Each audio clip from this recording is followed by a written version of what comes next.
جیسا کہ حضرت زینب سلام اللہ علیہا کی شہادت کے روز کی مناسبت سے ذکر اور بیان جاری ہے، اور حضرت زینب سلام اللہ علیہا کی شخصیت اس قدر جامع ہے کہ اس کو مختلف پہلوؤں سے جن کا تجزیہ کرنا اور اس تجزیے کی روشنی میں ہر مومن اور مومنہ کو اپنی زندگیوں کو ڈھالنا، یہ اس غیبت کبریٰ امام زمان علیہ السلام میں ہمارے لیے بہت اہم ہے کہ جبکہ بہت جلد انشاءاللہ وہ وقت، وہ عظیم وقت سب کے سامنے ہوگا جب امام زمانہ کا ظہور ہوگا، اور ہم سبھی اس بات کی متمنی ہیں کہ نصرت امام زمانہ علیہ السلام کا فریضہ انجام دے سکیں۔ تو اس کے لیے حضرت زینب سلام اللہ علیہا کی شخصیت، ان کو بغور سمجھنا، غور کرنا، اور اس غور و فکر کی روشنی میں پھر عمل کے سانچے میں اپنی زندگیوں کو ڈھالنا، یہ اس وقت کی ناگزیر ضرورت ہے ہر مومن اور مومنہ کے لیے۔ تو اگر حضرت زینب سلام اللہ علیہ کی زندگی کو، ان کے نقوش حیات کو ہم دیکھیں تو ہم دیکھتے ہیں کہ صرف 3 یا 4 برس کی جس وقت جناب زینب تھیں، تو انہوں نے اپنی نگاہوں سے اپنے گھر میں وہ منفرد ترین اجتماع دیکھا جس کو تحت قصہ کے عنوان سے ہر مومن اور مومنہ جس سے واقف ہے۔ اور پھر اس بچپنے کے عالم میں رسول خدا صلی اللہ علیہ وآلہ وسلم اور پھر حضرت فاطمہ زہرا سلام اللہ علیہ کی جدائی کا غم سہنا، اور پھر وہ لمحات کہ جب حضرت زینب صرف 5 برس کا سن مبارک ان کا تھا، اور مولا کائنات کا یہ عالم تھا کہ ہمارے مولا زیادہ وقت اپنا گھر میں گزارتے تھے،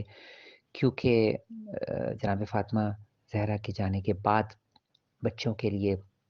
ماں اور باپ دونوں کی جگہ ہمارے مولا ہی کے ساتھ تھی، جو کہ محور و مرکز تھی۔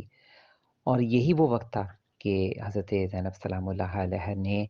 اپنے بابا مولا متقیان سے علمی فیض حاصل کرنا شروع کیا۔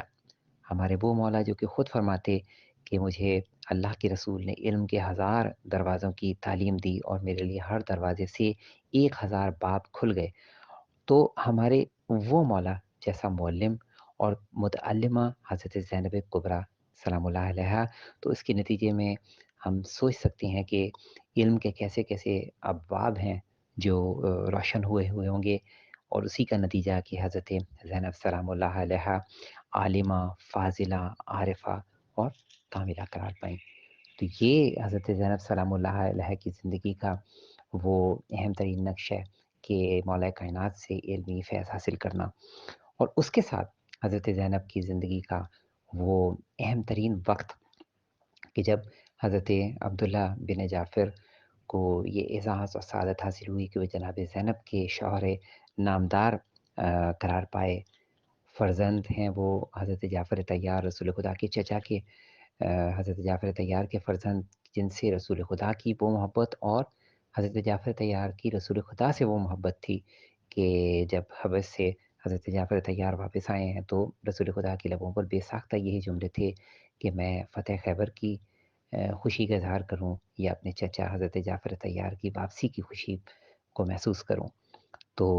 یہ انداز تھا حضرت جعفر طیار سے رسول خدا کی محبت کا، اور انہی کے فرزند حضرت عبداللہ بن جعفر،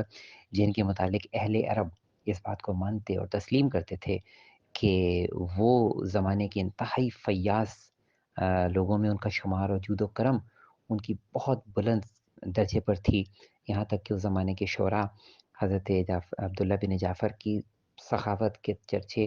اپنے کلام کی شکل میں کیا کرتے تھے۔ اور ایک شاعر نے تو یوں بھی لکھا کہ اے عبداللہ بن جعفر، سمندر جب موجیں مار رہا ہو تو وہ آپ کے ہاتھوں سے زیادہ سخاوت نہیں دکھا سکتا، اور بادل جب آبادیوں کو سیراب کرنے جاتا ہے تو وہ آپ سے زیادہ فیاضی نہیں دکھا سکتا۔ خداوند عالم ہماری مدد و نصرت کرے اس شخص کے ذریعے جو صفات حمیدہ کا مالک ہے۔ تو ایسی شخصیت حضرت عبداللہ بن جعفر، شوہر نامدار حضرت زینب سلام اللہ علیہ کے، اور حضرت زینب کی حالات زندگی سے متعلق ایک مفصل کتاب انگریزی زبان میں بھی شائع ہوئی جس کا نام لیڈی زینب ہے۔ اور جہاں تک حضرت عبداللہ بن جعفر اور ثانیہ زہرا کے اولاد گرامی کا تعلق ہے، تو خدا نے حضرت زینب کو 4 بیٹے اور 1 بیٹی عطا فرمائی۔ خدا تعالیٰ نے بیٹوں کی کثرت عطا فرمائی حضرت زینب کو، مگر تاریخ میں جناب اون اور جناب محمد عاشورے کے دن امام حسین علیہ السلام کی نصرت کرتے ہوئے کیا شہید ہوئے کہ انہوں محمد رہتی دنیا تک کے لیے جانثاری کی ایک بہترین مثال بن گئے۔ جناب زینب کی شخصیت کے نقوش بڑھتے چلے جائیں گے، مگر ان کی شخصیت پر سب سے غالب ترین وہ پہلو ہے کہ جو امام حسین علیہ السلام سے ان کی محبت، ان کی الفت، ایک بھائی اور بہن کی محبت کا ایک ایسا ایک لازوال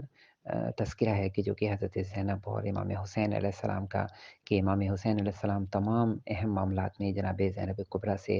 مشاورت کیا کرتے تھے، اور یہاں تک کہ شب عاشور ہم سب جانتے ہیں کہ امام حسین علیہ السلام نے ایک اہم وقت حضرت زینب سلام اللہ علیہ سے اس مارکے کے آغاز سے پہلے، جو کہ ایک دن بعد ہونے جا رہا تھا،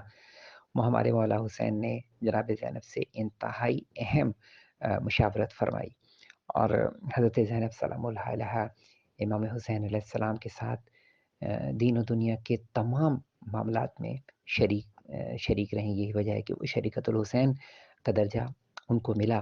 اور یہی شریکت الحسین کا درجہ ہے کہ اس درجے کا کمال ہے کہ جہاں جہاں امام حسین علیہ السلام کا تذکرہ آتا ہے، بے ساختہ حضرت زینب سلام اللہ علیہ کی شخصیت ہمیں معجزاً دکھائی دیتی ہے، اور کوئی ایک بھی مجلس ایسی نہیں ہوتی جہاں امام حسین علیہ السلام کا تذکرہ ہو اور وہاں حضرت زینب کا تذکرہ بے ساختہ نہ کیا جائے۔ تو یہ عظمت حضرت زینب کبریٰ ہے کہ بھائی اور بہن کی محبت کو انہوں نے جس طرح سے لازوال کر دیا، اور ہر مورخ، ہر ذاکر، ہر بیان کرنے والے کے لیے حضرت زینب سلام اللہ علیہ کی شخصیت کے متعلق تحقیق کرنے سے متعلق اس قدر زیادہ معلومات اور اس قدر زیادہ مواد موجود ہے کہ اس یہ ایک سمندر ہے، یہ سمندر بے کراں ہے کہ اس میں جس قدر انسان غوطہ ہوتا چلا جائے تو اسی قدر وہ معرفت حاصل کرتا چلا جائے گا۔ تو یہ ہم سب کی علمی اور معرفتی ذمہ داری ہے کہ حضرت زینب سلام اللہ علیہ کی شخصیت کو سمجھنے کے لیے سنجیدہ نوعیت کے ہم کوششیں کریں، اور ان کوششوں کو ہم اپنے وقت کے امام کی بارگاہ میں ہدیہ کریں، تاکہ جب امام زمانہ کا ظہور ہو تو حضرت زینب سلام اللہ علیہ کی پرعظمت اور پراعجاز شخصیت کے روحانی کمالات جن کو ہم اپنے اندر درک کرنے کی کوشش کریں، وہ ظہور امام زمانہ کے موقع پر ہماری جانب سے، ہمارے وجود سے نصرت امام زمانہ کی شکل میں ظاہر ہو سکے۔ دعا ہے کہ جس قدر یہ حضرت زینب کی زندگی کے نقوش بیان کیے گئے، یہ ہم سب کے دل اور روح میں سما جائیں، اور اس کے بعد بے ساختہ ایک بہترین اعمال کی شکل میں ہمارے وجود سے ظاہر ہوں۔ یہی آج شہادت حضرت زینب سلام اللہ علیہ کے موقع پر ہماری دعا ہے، اور وقت کے امام کو ہمارا آنسوؤں بھرا پرسہ ہے۔ اللہم صلی علی محمد و آل محمد وعجل فرجہم۔